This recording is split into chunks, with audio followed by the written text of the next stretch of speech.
Hello everyone, ನಾನು Swati low ಅಕಾಡೆಮಿಗೆ ಸ್ವಾಗತ. So ಇವತ್ತು ವಿಜಯ್ ಭವ ನಮ್ಮ ಲೆಕ್ಚರ್ ಸೀರೀಸ್ ಅಲ್ಲಿ ನಾವು ಡಿಸ್ಕಸ್ ಮಾಡ್ತಿರುವಂಥ topic negotiable instruments act. So negotiable instrument ಅಂತಂದಾಗ ಬೇಸಿಕ್ ನಮಗೆ ಒಂದು ಚೆಕ್ ಬೌನ್ಸ್ ಬಗ್ಗೆ ಅಷ್ಟೇ ಹೇಳ್ತೀವಿ. So that is section 138 cheque bounce ಬಗ್ಗೆ ಮಾತನಾಡೋದು. ಸ್ಪೆಸಿಫಿಕ್ ಆಗಿ ಅದನ್ನ ನಾನು ನೆಕ್ಸ್ಟ್ ವಿಡಿಯೋಲಿ ಮಾತನಾಡ್ತೀನಿ. ಇವತ್ತು ಈ ವಿಡಿಯೋಲಿ ನಾನು ನಿಮ್ಗೊಂದು ಇಂಟ್ರೊಡಕ್ಷನ್ ಅನ್ನ ಕೊಡ್ತಿದ್ದೀನಿ. Introduction as a negotiable instrument ಅಂತಂದ್ರೆ ಏನಿಲ್ಲ, promissory note, bill of exchange and cheque, ಈ ಮೂರನ್ನು ಒಟ್ಟುಗೂಡಿಸಿದ್ರೆ ನೆಗೋಷಿಯಬಲ್ ಇನ್ಸ್ಟ್ರೂಮೆಂಟ್ ಅಂತ ಕರೆಯೋದು. ಸೊ ಇದನ್ನ ಇನ್ ಡೀಟೇಲ್ ಆಗಿನೂ ಸಹ ಅರ್ಥ ಮಾಡ್ಕೊಳ್ಳೋಣ. ಬೇಸಿಕ್ ಆಗಿ ನಮಗೆ ಪ್ರಿಲಿಮ್ಸ್ ಅಂತ ಅಂದಾಗ ಸಿವಿಲ್ ಜಡ್ಜ್ ಎಕ್ಸಾಮ್ ಅಲ್ಲಿ ಒಂದು 4 to 5 ಮಾರ್ಕ್ಸ್ಗೆ ನೆಗೋಷಿಯಬಲ್ ಇನ್ಸ್ಟ್ರೂಮೆಂಟ್ಸ್ ಬರುತ್ತೆ, which is very easy because previous year question papers ಇಂದ ರಿಪೀಟ್ ಆಗಿರುವಂತ ಕ್ವೆಶನ್ಸ್ ಏನೇ ಕೇಳ್ತಾರೆ. ಅದನ್ನ ಬಿಟ್ಟು ಹಲವಾರು ಎಕ್ಸಾಮ್ಸ್ಗೆ ಇದೇ ಸೆಕ್ಷನ್ಸ್ ಏನೇ ಕೇಳೋದು. ಒಂದು ಫಾರ್ಮುಲಾ ನೀವು ನೆನ್ಪಿಟ್ಕೊಳ್ಳೋದಕ್ಕೆ, ದಟ್ ಈಸ್ ಸೆಕ್ಷನ್ 4 + 5 + 6 = 13. ಮ್ಯಾಥ್ಸ್ ತಪ್ಪಾಗಿರೋದಲ್ಲ, ಇದು ಸೆಕ್ಷನ್ ನಂಬರ್ಸ್ ಬರೀತಿರೋದು. ಓಕೆ, ಸೊ ಈ ಸೆಕ್ಷನ್ ನಂಬರ್ಸ್ನ ಹೇಗೆ ಎಕ್ಸ್ಪ್ಲೇನ್ ಮಾಡ್ತೀನಿ ಏನು ಇದು ಅಂತ. ಸೊ ಬಿಫೋರ್ ಸ್ಟಾರ್ಟಿಂಗ್ ಚಾನಲ್ನ ಸಬ್ಸ್ಕ್ರೈಬ್ ಮಾಡ್ಕೊಳ್ಳಿ. ಈ ವಿಜಯ್ ಭವ ಲೆಕ್ಚರ್ ಸೀರೀಸ್ ಅಲ್ಲಿ ನಾವು ಮಾಡ್ತಿರುವಂಥ ವಿಡಿಯೋಸ್ ನಿಮಗೆ ಪ್ರತಿಯೊಂದು ಎಕ್ಸಾಮ್ಗೆ ಇಂಪಾರ್ಟೆಂಟ್ ಆಗುವಂಥ ವಿಡಿಯೋಸ್. ಸೊ ನಾನು ಎಂಟೈರ್ ಹೋಲ್ ಆಕ್ಟ್ ಅಂತ ಕವರ್ ಮಾಡ್ತಿರೋದಲ್ಲ, ಇದೊಂದು ರೀತಿ ನಮಗೆ ಕ್ವಿಕ್ ರಿವಿಷನ್ ರೀತಿ ಎಕ್ಸಾಮ್ ಪರ್ಪಸ್ ಅಲ್ಲಿ ಏನನ್ನ ಕೇಳ್ತಾರೆ ಅದನ್ನ ಮಾತ್ರ ಫೋಕಸ್ ಮಾಡ್ತಾ ಎಕ್ಸಾಮ್ಸ್ಗೆ ಯಾವ ರೀತಿ ಕೇಳ್ತಾರೆ ಆ ಒಂದು MCQs ಟೈಪಲ್ಲೇನೆ. ಸೊ ಬೇಸಿಕ್ ಡೀಟೇಲ್ಸ್ ಅನ್ನ ನಾವು ಅರ್ಥ ಮಾಡ್ಕೊಳ್ತಿರುವಂತ ವಿಡಿಯೋ ಲೆಕ್ಚರ್ ಸೀರೀಸ್. ಇದ್ರ ಕಂಪ್ಲೀಟ್ ಪ್ಲೇ ಲಿಸ್ಟ್ ನಿಮಗೆ ಡಿಸ್ಕ್ರಿಪ್ಷನ್ ಬಾಕ್ಸ್ ಅಲ್ಲಿ ಸಿಗುತ್ತೆ, ಹಾಗೆ ಮೇಲೆ ಐ ಬಟನ್ ಅಲ್ಲೂ ಸಹ ಅಟ್ಯಾಚ್ ಆಗಿರುತ್ತೆ. ಅಂಡ್ ಈ ಒಂದು ಸ್ಪೆಸಿಫಿಕ್ ಆಗಿ ನೆಗೋಷಿಯಬಲ್ ಇನ್ಸ್ಟ್ರೂಮೆಂಟ್ ಅಂತ ಅನ್ನುವಾಗ ಇನ್ನು ಚಾನಲ್ ಸಬ್ಸ್ಕ್ರೈಬ್ ಮಾಡಲ್ಲ ಅಂದರೆ ಸಬ್ಸ್ಕ್ರೈಬ್ ಮಾಡ್ಕೊಳ್ಳಿ. ಹಾಗೆ ನಿಮಗೆ ವಿಡಿಯೋ ಟಿಲ್ ದ ಎಂಡ್ ನೋಡಿ, ಬಿಕಾಸ್ ಕಂಪ್ಲೀಟ್ ಈ ಆಕ್ಟ್ ಅನ್ನ ನಾನು ಸಿಂಪ್ಲಿಫೈ ಮಾಡಿ ನಿಮಗೆ ಅರ್ಥ ಮಾಡಿಸ್ತೀನಿ. ಆಲ್ಸೋ ಅರ್ಥ ಆಗಿಲ್ಲ ಅಂತಂದ್ರೆ ಕಮೆಂಟ್ ಬಾಕ್ಸ್ ಅಲ್ಲಿ ಪ್ರಶ್ನೆ ಕೇಳಬಹುದು, ಅಂಡ್ ಇನ್ನೇನಾದ್ರೂ ಇಂಪಾರ್ಟೆಂಟ್ ಕ್ವೆಶನ್ಸ್ ಇದ್ರೂ ಸಹ ಪ್ರಶ್ನೆ ಕೇಳಬಹುದು. But before that channel subscribe ಮಾಡಿಕೊಂಡು ಪಕ್ಕದಲ್ಲಿರುವಂಥ ಬೆಲ್ ಬಟನ್ ಸಹ ಪ್ರೆಸ್ ಮಾಡಿ, ಸೊ ದ್ಯಾಟ್ ನಿಮಗೆ ನಾನು ಮಾಡುವಂತ ಪ್ರತಿಯೊಂದು ವಿಡಿಯೋ ಲೆಕ್ಚರ್ ಟಾಪಿಕ್ಸ್ ಏನು ಕವರ್ ಮಾಡ್ತೀನಿ ಅದರ ನೋಟಿಫಿಕೇಶನ್ ಇಮ್ಮಿಡಿಯೇಟ್ ಆಗಿ ಸಿಗುತ್ತೆ ಅಂಡ್ ಯಾವುದೇ ವಿಡಿಯೋ ನಿಮಗೆ ಮಿಸ್ ಔಟ್ ಆಗದೆ ಇರುತ್ತೆ. ಸೊ ವಿಡಿಯೋ ಸ್ಟಾರ್ಟ್ ಮಾಡೋಣ. Negotiable instrument act 1881, that is ತುಂಬ ಹಳೆಯಾದಂಥ ಆಕ್ಟ್. ಆ್ಯಂಡ್ ಈ ಹಳೆಯಾದಂಥ ಆಕ್ಟ್ ನಮಗೆ ಎನ್ಫೋರ್ಸ್ಮೆಂಟ್ಗೆ ಬಂದಿದ್ದು ಆನ್ 1st March 1882. ಕೆಲವು ಎಕ್ಸಾಮ್ಸ್ಗೆ ಈ ಬೇಸಿಕ್ ಡೀಟೇಲ್ಸ್ ಬೇಕಾಗತ್ತೆ. ಸೊ ಎನ್ಫೋರ್ಸ್ಮೆಂಟ್ ಡೇಟ್ ಅನ್ನೋದು ಇಂಪಾರ್ಟೆಂಟ್ ಆಗುತ್ತೆ. ಆ್ಯಂಡ್ ಈ ಒಂದು ಆಕ್ಟ್ 1882 ಟೈಮಲ್ಲಿ ಬ್ಯಾಂಕ್ಸ್ನ ಒಂದು ಅಷ್ಟು ರೋಲ್ ಅಂತ ಇರಲಿಲ್ಲ. ಇವತ್ತಿರೋ ರೀತಿ ಒಂದು ಕ್ಯಾಶ್ ಆಗಲಿ ಲಿಕ್ವಿಡಿಟಿ ಆಗಲಿ ಈ ಪಿಕ್ಚರ್ ಆ ದಿನಕ್ಕೆ ಇರಲಿಲ್ಲ, because we can understand the economy as well. But ಈ ಆಕ್ಟ್ ಏನಿದೆ ಇದು ಯಾಕೆ ನಮಗೆ ಇಂಪಾರ್ಟೆಂಟ್ ಅಂತಂದರೆ ಇವತ್ತಿನ ದಿನಕ್ಕಂತೂ ತುಂಬಾ relevant. Specially cheque bounce cases ಮೇಲೇ ತುಂಬ ಕೇಸಸ್ನ ನೀವು ನೋಡಬಹುದು. ಆ್ಯಂಡ್ ಕರ್ನಾಟಕದಲ್ಲಿ cheque bounce cases is the highest number of filing ಅಲ್ಲಿ ಇರುವಂಥದ್ದು.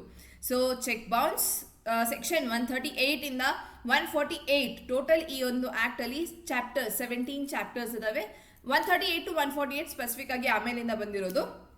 ಬಟ್ 138 ನಾವೇನು ಚೆಕ್ ಬೌನ್ಸ್ ಬಗ್ಗೆ ಮಾತನಾಡ್ತೀವಿ ಅದನ್ನ ತಿಳ್ಕೊಳ್ಳೋದಕ್ಕೆ ಮುಂಚೆ ಈ ಚೆಕ್ ಏನು ಮತ್ತೆ ಉಳಿದಂಥ 3 ಟೈಪ್ಸ್ನ ನಾವು ಡಿಸ್ಕ್ರೈಬ್ ಮಾಡ್ತಿರೋದು. ಮುಂಚೆ ಆದರೆ ನಮಗೆ ಹುಂಡೀಸ್ ಅನ್ನೋಂಥ ಕಾನ್ಸೆಪ್ಟ್ ಕೂಡ ಇತ್ತು, ಈಗ ಹುಂಡೀಸ್ ಇಲ್ಲ. ಸೊ ಯಾವುದೊಂದು ವ್ಯಕ್ತಿ ದುಡ್ಡು ತಗೊಂಡಿದ್ದಾನೆ, ಆ ಸಾಲನ ತೀರಿಸಬೇಕಾಗಿದೆ. ಸೊ ಆ ಒಂದು ಏನು ದುಡ್ಡು ಟ್ರಾನ್ಸಾಕ್ಷನ್ ರಿಲೇಟೆಡ್ ಮಾತನಾಡ್ತಿರೋದು ನೆಗೋಷಿಯಬಲ್ ಇನ್ಸ್ಟ್ರೂಮೆಂಟ್. ಆಯ್ತಾ, ಸಿ ಫಸ್ಟ್ ಹೆಡಿಂಗ್ ಏನೇ ಅರ್ಥ ಮಾಡ್ಕೊಳ್ಳಿ. ನೆಗೋಸಿಯೇಷನ್ ಬೇರೆ, ನೆಗೋಷಿಯಬಲ್ ಇನ್ಸ್ಟ್ರೂಮೆಂಟ್ ಬೇರೆ. ನೆಗೋಸಿಯೇಷನ್ ಸೆಕ್ಷನ್ 89 CPCL ನಾವೇನು ಆಲ್ಟರ್ನೇಟಿವ್ ಡಿಸ್ಪ್ಯೂಟ್ ರೆಸಲ್ಯೂಷನ್ ಮೆಕ್ಯಾನಿಸಮ್ ಅಲ್ಲಿ ಮಾತನಾಡ್ತೀವಿ ಅದು ಸಪರೇಟ್, ಬೇರೆ, ಮಾತುಕತೆಯಿಂದ ರಿಸಾಲ್ವ್ ಮಾಡ್ಕೊಳ್ಳೋ ಅಂಥದ್ದು. ಇಲ್ಲಿ ನಾವು ಮಾತನಾಡ್ತಿರೋದು ನೆಗೋಷಿಯಬಲ್ ಇನ್ಸ್ಟ್ರೂಮೆಂಟ್. ಇನ್ಸ್ಟ್ರೂಮೆಂಟ್ ಅಂತಂದ್ರೆ ಒಂದು ಕಾಗದ ಪತ್ರ, ಡಾಕ್ಯುಮೆಂಟ್. ಸೊ ನೆಗೋಷಿಯಬಲ್ ಅಂತಂದ್ರೆ transferable in the favour of holder ಅಂತ ಕರಿಬಹುದು. Transferable in favour of holder. So ಯಾವುದೊಂದು ಡಾಕ್ಯುಮೆಂಟ್, ಯಾವುದೊಂದು instrument which is transferable in favour of holder ಅದನ್ನ ನಾವು ನೆಗೋಷಿಯಬಲ್ ಇನ್ಸ್ಟ್ರೂಮೆಂಟ್ ಅಂತ ಕರಿತೀವಿ. ಇದರಲ್ಲಿ ನಮಗೆ there are different forms, that is promissory note, bill of exchange. Bill of exchange ಅನ್ನೋದು ನೀವು ಕಾಮರ್ಸ್ ಸ್ಟೂಡೆಂಟ್ ಆಗಿದ್ರೆ ನಿಮಗೆ ಇನ್ನಷ್ಟು ಚೆನ್ನಾಗಿ ಗೊತ್ತಿರುತ್ತೆ. ಕ್ರೆಡಿಟ್ಸ್ ಆ್ಯಂಡ್ ಡೆಬಿಟ್ಸ್ನ ಏನು ಬರಿತೀವಿ. So bill of exchange is such kind. And ನಮಗೆ ಮೂರನೇದು ಬಂದು ಚೆಕ್. ಈಗ ಈ 3 ಸ್ಪೆಸಿಫಿಕ್ ಪ್ರಾಸೆಸ್ನ ಅರ್ಥ ಮಾಡ್ಕೊಳ್ಳೋದಕ್ಕೆ ಸೆಕ್ಷನ್ 4 ಡಿಫೈನ್ ಮಾಡುತ್ತೆ promissory note, section 5 bill of exchange, section 6 cheque ಅನ್ನು ಡಿಫೈನ್ ಮಾಡುತ್ತೆ, 13 ನೆಗೋಷಿಯಬಲ್ ಇನ್ಸ್ಟ್ರೂಮೆಂಟ್ ಏನು ಅನ್ನೋದನ್ನ ಹೇಳುತ್ತೆ. ಆ್ಯಂಡ್ 13 ಅಲ್ಲಿ ನೆಗೋಷಿಯಬಲ್ ಇನ್ಸ್ಟ್ರೂಮೆಂಟ್ನ ಡೆಫಿನೇಷನ್ ಕೊಟ್ಟಿರೋದು ಬರೀ ಇಷ್ಟೇನೆ. That is promissory note, bill of exchange and cheque ಒಟ್ಟಾದರೆ ಅದನ್ನು ನಾವು ನೆಗೋಷಿಯಬಲ್ ಇನ್ಸ್ಟ್ರೂಮೆಂಟ್ ಅಂತ ಕರಿತೀವಿ ಈ ಆ್ಯಕ್ಟ್ನ ಪರ್ಪಸಲ್ಲಿ ಅಂತ ಅಷ್ಟೇ ಹೇಳ್ತಿರೋದು. ಬಟ್ ನೆಗೋಷಿಯಬಲ್ ಇನ್ಸ್ಟ್ರೂಮೆಂಟ್ ಅಂತ ಅಂದಾಗ there are many different forms, hundis ಆಗಲಿ ಇನ್ನೂ ಹಲವಾರು ರೀತಿಯಲ್ಲಿ ನೋಡಬಹುದು. ಸೊ ಡೈರೆಕ್ಟಾಗಿ ಈಗ ನಾವು ಟಾಪಿಕ್ಗೆ ಬರೋಣ. ಮುಂಚೆ ದುಡ್ಡು ಎಕ್ಸೆಟ್ರಾ ವ್ಯವಹಾರ ಅಂತ ಇದ್ದಾಗ ಏನಾಗ್ತಿತ್ತು, ಬೇಕಿದ್ರೆ ಒಂದು ಸ್ಪೆಸಿಫಿಕ್ ಒಂದು ಕಾಗದ ಪೇಪರಲ್ಲಿ ನಾನು ಸೋ ಆ್ಯಂಡ್ ಸೋ ವ್ಯಕ್ತಿಗೆ ಇಷ್ಟು ದುಡ್ಡನ್ನು ಕೊಡಬೇಕು, ನಾನು ಎಕ್ಸ್ ವ್ಯಕ್ತಿಗೆ 5,000 ರೂಪಾಯಿ ಕೊಡಬೇಕು ಅಂತ ಹೇಳಿ ಅಕ್ನಾಲೇಜ್ ಮಾಡಿ ಒಂದು ಸೈನ್ ಮಾಡಿದ್ರೆ ಆ್ಯಂಡ್ ಅದರಲ್ಲಿ ಒಂದು ಡೇಟ್, ದ್ಯಾಟ್ಸ್ ಇಟ್. ಇದು ನಮಗೆ ಪ್ರಾಮಿಸರಿ ನೋಟ್ ಆಗ್ತಿತ್ತು. ಆ್ಯಂಡ್ ಈ ಪ್ರಾಮಿಸರಿ ನೋಟ್ಗೆ ಬೇಸಿಕ್ ಡಿಫ್ರೆನ್ಸ್ ಅಷ್ಟೇ ಇರೋದು ಇವುಗಳಲ್ಲಿ.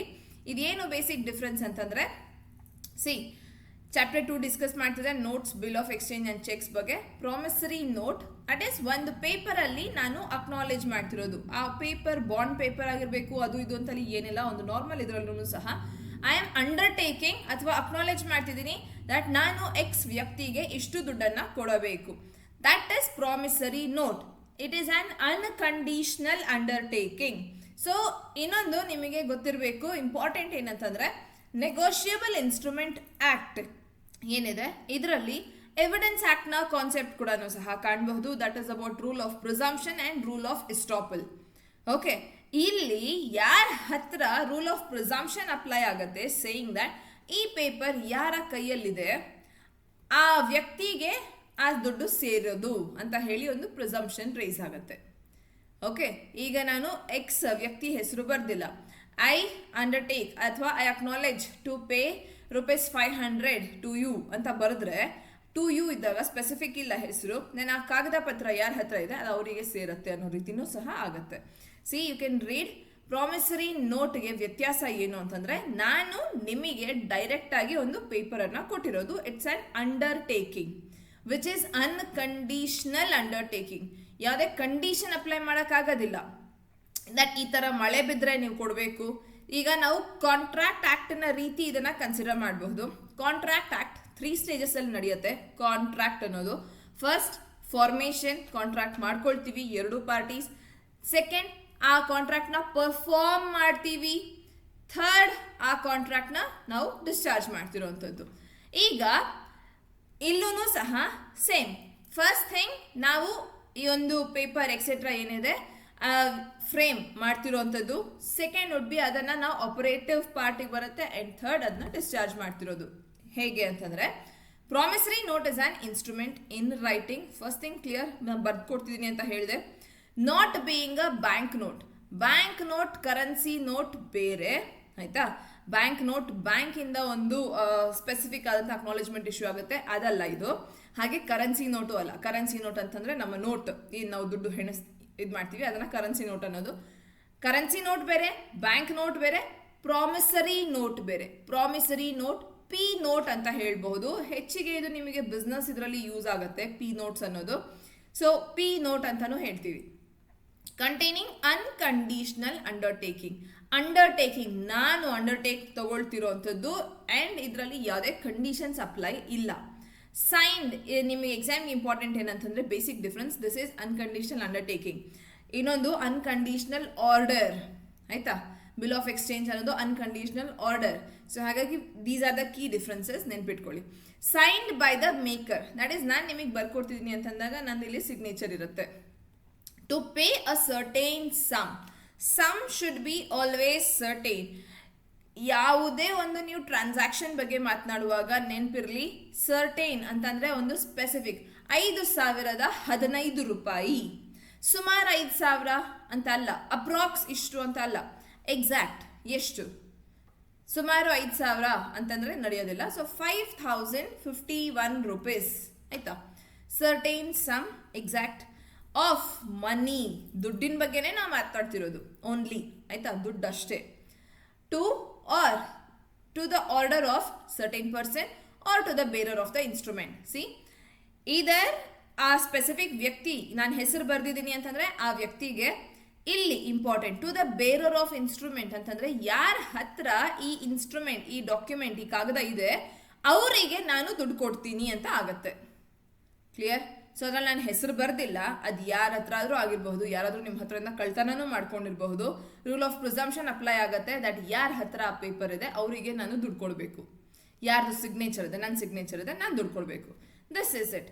ಇದು ನಮಗೆ ಪ್ರಾಮಿಸರಿ ನೋಟ್ ಅಂತ ಅನಿಸ್ಕೊಳ್ಳುತ್ತೆ. I promise to pay B or order ₹500 ಅಂತ, ಆ್ಯಂಡ್ ಇದರಲ್ಲಿ ಸಿಗ್ನೇಚರ್ ಅಂತ ಹಾಕಿದ್ರೆ ದೆನ್ ನಾನು ಆ ವ್ಯಕ್ತಿಗೆ ದುಡ್ಡು ಕೊಡಬೇಕು ಅನ್ನೋದಾಗತ್ತೆ. ಸೊ ಬೇಸಿಕ್ ಅಂಡರ್ಸ್ಟ್ಯಾಂಡಿಂಗ್ ಪರ್ಪಸ್ಗೆ ದಿಸ್ ಇಸ್ ಪ್ರಾಮಿಸರಿ ನೋಟ್. ಆಯ್ತಾ? Section 4. Section 5 talks about bill of exchange.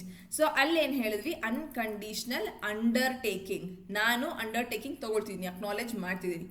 Second, bill of exchange is nothing but unconditional order. Okay. ಏನು ಆರ್ಡರ್ ಇದು? A bill of exchange is an instrument in writing. ಎಲ್ಲಾನು writing ಅಲ್ಲೇನೆ ಇರುವಂಥದ್ದು.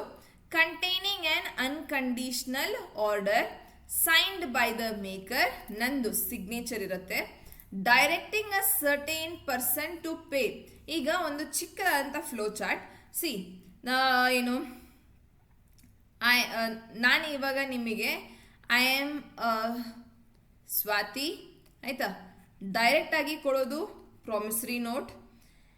ಯಾವುದೇ ಒಬ್ಬ third ಪರ್ಸನ್ನ ಒಂದು ಕಡೆಯಿಂದ ಕೊಡ್ತಿದ್ದೀನಿ, ಆಯಿತಾ.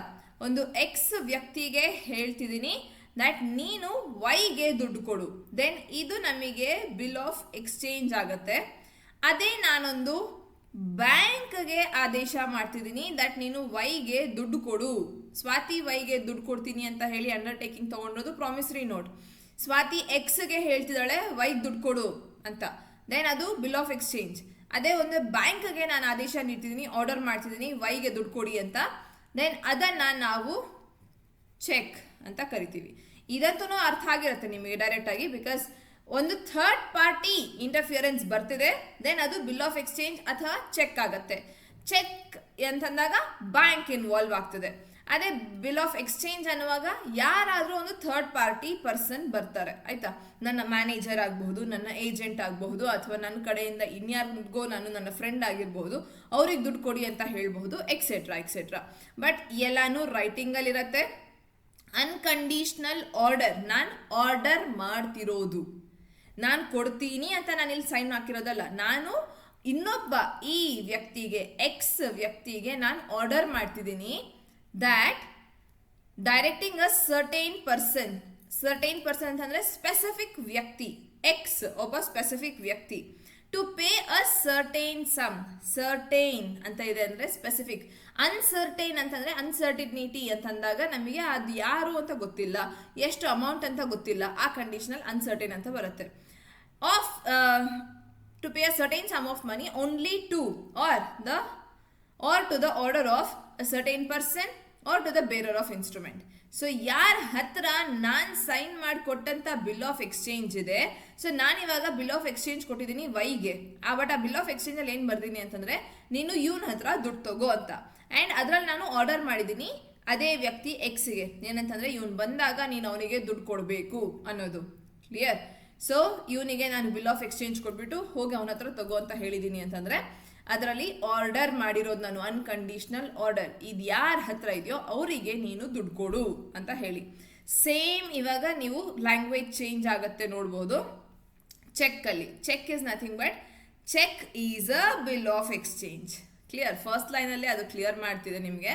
ಚೆಕ್ ಏನೂ ಅಲ್ಲ, ಬಿಲ್ ಆಫ್ ಎಕ್ಸ್ಚೇಂಜ್ ಏನೇ, ಆದರೆ drawn on a specified banker. Clear? So draw ಮಾಡ್ತಿರೋದು ಒಂದು ಬ್ಯಾಂಕ್ನ ಕಡೆಯಿಂದ, and not express specified. Specific ನಾನು ಸ್ಪೆಸಿಫೈ ಮಾಡಿದ್ದೀನಿ, SBI ಬ್ಯಾಂಕ್, SBI ಬ್ಯಾಂಕಿಂದ ಅಥವಾ HDFC ಬ್ಯಾಂಕಿಂದ ಅಂತ, ಯಾವುದಾದ್ರೂ ಬ್ಯಾಂಕಲ್ಲಿ ಹೋಗಿ ತೊಗೊಂಬ ಅಂತ ಅಲ್ಲ. ಬಿಕಾಸ್ ನಾನು ಚೆಕ್ ಕೊಡುವಾಗ ನನ್ನ ಅಕೌಂಟ್ ಯಾವ ಬ್ಯಾಂಕಲ್ಲಿದೆ ಅದರ ಬೇಸಿಸ್ ಮೇಲೆ ಡಿಪೆಂಡ್ ಆಗುವಂಥದ್ದು. So the bank is specified and not expressed to be payable otherwise than on demand, and it includes the electronic image. ಇದರಲ್ಲಿ ಎಲೆಕ್ಟ್ರಾನಿಕ್ ಇಮೇಜ್ ಕೂಡ ಸಹ ಇನ್ಕ್ಲೂಡ್ ಆಗುತ್ತೆ ಆಫ್ ಅ ಟ್ರಂಕೇಟೆಡ್ ಚೆಕ್. ಎಲ್ಲ ರೀತಿ ಚೆಕ್ಸ್ ಇನ್ಕ್ಲೂಡ್ ಆಗುತ್ತೆ. Truncated cheque and cheque of electronic form, everything is included. So cheque ಅನ್ನೋದು ನಮಗೆ bill of exchange ಒಂದು ರೀತಿ, because third party person include ಆಗ್ತಿದ್ದಾರೆ, ಬಟ್ ಆ third party is nothing but a specific bank ಅಥವಾ banker. So ನಾವು ಅವರಿಗೆ order ಕೊಡ್ತಿದ್ದೀವಿ. ಇಲ್ಲಿ ಅನ್ಕಂಡೀಷನಲ್ ಆರ್ಡರ್ ಏನೇ, ಆ ಚೆಕ್ಕಲ್ಲಿ ನಂದೇ ಹೆಸರಿದು ಚೆಕ್ ಆಗಿರುತ್ತೆ ಆಬ್ವಿಯಸ್ಲಿ, ಬಿಕಾಸ್ ನನಗೆ ನನ್ನ ಅಕೌಂಟ್ ರಿಲೇಟೆಡ್ ನನಗೆ ಒಂದು ಚೆಕ್ ಬುಕ್ ಇಶ್ಯೂ ಆಗುತ್ತೆ. ಆ ಚೆಕ್ನ ನಾನು ಅಮೌಂಟ್ ಬರೆದು ಸೈನ್ ಮಾಡಿ ಕೊಟ್ಟಿರ್ತೀನಿ ಸ್ಪೆಸಿಫೈಡ್ ವ್ಯಕ್ತಿಗೆ. ಈಗ ಚೆಕ್ ರಿಲೇಟೆಡ್ ಪ್ರಿಸಂಪ್ಷನ್ ಏನು, ಯಾರ ಹತ್ರ ಆ ಚೆಕ್ ಇದೆ ಆ ವ್ಯಕ್ತಿ ಹತ್ರ ನಾನು ಮೈಟ್ ಬಿ ಸಾಲ ತಗೊಂಡಿದ್ದೇನೋ, ಆ ಸಾಲ ತೀರ್ಸೋದಕ್ಕೆ ಅವನಿಗೆ ನಾನು, ಅಥವಾ ಏನಾದರೂ ಸರ್ವೀಸ್ ತಗೊಂಡಿದ್ದೆ ಅದನ್ನ ತೀರ್ಸೋದಕ್ಕೆ ನಾನು ಅವನಿಗೆ ಚೆಕ್ ಕೊಟ್ಟಿದ್ದೀನಿ. ಈಗ ಆ ವ್ಯಕ್ತಿ ಆ ಚೆಕ್ಕನ್ನು ಬ್ಯಾಂಕ್ಗೆ ಪ್ರೊಡ್ಯೂಸ್ ಮಾಡಿದ್ರೆ ಇಟ್ ಮೀನ್ಸ್ ದ್ಯಾಟ್ ನಾನು ಬ್ಯಾಂಕ್ಗೆ ಆದೇಶ ನೀಡ್ದಂಗೆ, ದ್ಯಾಟ್ ನನ್ನ ಅಕೌಂಟಲ್ಲಿರುವಂಥ ಇಷ್ಟು ದುಡ್ಡನ್ನು ಈ ವ್ಯಕ್ತಿಗೆ ಕೊಡಿ, ಚೆಕ್ಕಲ್ಲಿ ಎಷ್ಟು ದುಡ್ಡಿದೆ ಅಷ್ಟು ದುಡ್ಡನ್ನು ಅವರಿಗೆ ಕೊಡಿ ಅಂತ ಹೇಳ್ತಿರೋ ರೀತಿ ಆಗಿರುತ್ತೆ. ಓಕೆ, ಸೊ ಪ್ರಾಕ್ಟಿಕಲಿ ಕಾನ್ಸೆಪ್ಟ್ ಅರ್ಥ ಆಗಿದ್ರೆ ನಿಮಗೆ ಥಿಯರಿಟಿಕಲಿ ಇದು ಲ್ಯಾಂಗ್ವೇಜ್ ಅರ್ಥ ಆಗುತ್ತೆ.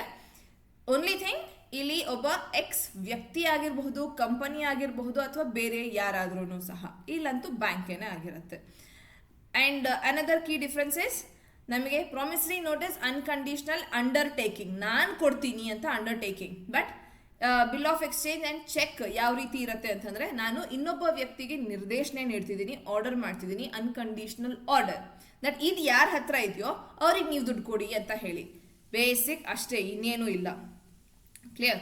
ಸೊ ಈಗ 4 + 5 + 6 = 13 ಅಂತ ಹೇಳಿದೆ. 13 ಯಾಕೆ ಅಂತಂದರೆ 13 ಇಸ್ ಸೆಕ್ಷನ್ 13 ನೆಗೋಷಿಯಬಲ್ ಇನ್ಸ್ಟ್ರೂಮೆಂಟ್ ಅನ್ನು ಡಿಫೈನ್ ಮಾಡುತ್ತೆ, which says negotiable instrument means a promissory note, bill of exchange, that is 5, and check payable either to the order or to the bearer.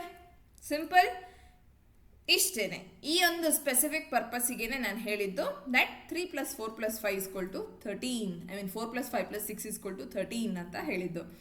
Okay, so ಉಳಿದಿದ್ದು ನೀವು ಏನು exam ಪರ್ಪಸ್ಸಿಗೆ ಅಂತ ಅನ್ನುವಾಗ ನಿಮಗೆ ಇಷ್ಟು ಅರ್ಥ ಆಗಿದ್ರೆ is more than enough. And specific ಆಗಿ ನಾವು ಲ್ಯಾಂಗ್ವೇಜ್ನ ಓದೋದು, ಬೇರೆಕ್ನ ಅರ್ಥ ಮಾಡ್ಕೊಳ್ಳೋದು ಇದ್ದಿದ್ದೇನೆ. ಈಗ ಸದ್ಯಕ್ಕೆ ನಿಮಗೆ ಇದಿಷ್ಟು ಒಂದು basic details. And apart from that ನಾವು ಈ ಆ್ಯಕ್ಟಲ್ಲಿ ಅರ್ಥ ಮಾಡ್ಕೋಬೇಕಾಗಿರೋದು ಸ್ಪೆಸಿಫಿಕ್ ಆಗಿ ಸೆಕ್ಷನ್ 138 ಆ್ಯಂಡ್ ಅದೊಂದು ಚೆಕ್ ಬೌನ್ಸ್ನ ಪ್ರೊಸೀಜರ್, ಪ್ರಾಸೆಸ್ ಹೇಗೆ ನಡೆಯುತ್ತೆ, ಒಂದು ಟೈಮ್ ಡ್ಯೂರೇಷನ್ ಹೇಗೆ ಎಕ್ಸೆಟ್ರಾ ಅನ್ನೋದು. ಬಿಕಾಸ್ ನಾವು ಯಾವುದೇ ಒಂದು ಕ್ರಿಮಿನಲ್ ಕೇಸ್ ಅಂತಂದಾಗ ನೋಟಿಸ್ ಇಶ್ಯೂ ಮಾಡೋದಿಲ್ಲ, ಬಟ್ ಈವನ್ ದೋ ಸೆಕ್ಷನ್ 138 ನಮಗೊಂದು ಎಕ್ಸೆಪ್ಷನ್ ಆಗಿ ಬರುತ್ತೆ, ನೋಟಿಸ್ ಕೊಡಲೇಬೇಕು, ನೋಟಿಸ್ ಇಸ್ ಮ್ಯಾಂಡೇಟರಿ ಅಂತ ಹೇಳ್ತೀವಿ. ಸೊ ಇದು ಯಾವ ರೀತಿ, ನೋಟಿಸ್ ಪೀರಿಯಡ್ ಎಷ್ಟು ದಿನದಲ್ಲಿ ನೀವು ಚೆಕ್ನ ಪ್ರೆಸೆಂಟ್ ಮಾಡಬೇಕು etcetera with the time period I will discuss in the next video. And for ನಾವ್ ಎಕ್ಸಾಮ್ ಪರ್ಪಸ್, ಪ್ರಿಲಿಮ್ಸ್ ಆಗಿರಲಿ ಅಥವಾ ಯಾವುದೇ ಒಂದು ಎಕ್ಸಾಮಿಗೆ ಇಂಪಾರ್ಟೆಂಟ್ ಆಗುವಂಥ ಈ 3 ಸ್ಪೆಸಿಫಿಕ್ ಆಗಿರುವಂಥ ಸೆಕ್ಷನ್ಸ್ ನಿಮಗೆ ಅರ್ಥ ಆಗಿದೆ ಅಂತ ಅಂದ್ಕೊಂಡಿದ್ದೀನಿ. ಇನ್ನೇನಾದರೂ ಡೌಟ್ ಇದ್ದರೆ ನನಗೆ ಕಮೆಂಟ್ ಸೆಕ್ಷನ್ ಅಂತ ತಿಳಿಸ್ಬೋದು. ಹಾಗೆ ನೀವು ನನಗೆ ಚಾನೆಲ್ ಸಬ್ಸ್ಕ್ರೈಬ್ ಮಾಡ್ಕೊಳ್ಳಿ, ವಿಡಿಯೋ ಲೈಕ್ ಮಾಡಿ, ವಿಡಿಯೋ ಟಿಲ್ ದ ಎಂಡ್ ನೋಡಿರೋದಕ್ಕೆ ಥ್ಯಾಂಕ್ ಯು ವೆರಿ ಮಚ್.